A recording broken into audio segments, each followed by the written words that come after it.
আসসালামু আলাইকুম সকলোকে 24 ৰমজানৰ মুবাৰক থাকিল চাওঁতে শেষৰ 10টা ৰোজা শেষ হ'বলৈ হ'ল আৰু 6টা ৰোজা আছে আল্লাহ পাকে সকলোৰ ওপৰত নিয়ামত নাজিল কৰক ৰুজি বৰকত দান কৰক মকো সালাম দিম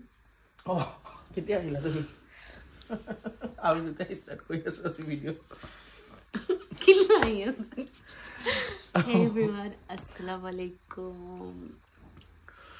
আজি মই ষ্টাৰ্ট কৰিছিলো ভিডিঅটো তো তাই আহি পিছত ৰৈ আছে ইয়াছনে কৈছো তো আজি ভিডিঅটো ষ্টাৰ্ট কৰিম মই কম আজি আৰু আপোনাক সকলোকে 24 ৰমজানৰ বহুত মুবাৰক থাকিল 24 ৰমজানৰ বহুত মুবাৰক থাকিল হৈ গ'ল অকমান জিভাখন ভৰি গ'ল আৰু কথাটো কওঁতে বাকি দোৱা কৰিব সকলোৱে আমালে দোৱা কৰিব খাস কৰি চেৰি খালো হা আমি খাই বৈ এতিয়া বহি আছো আমি আজানৰ কাৰণে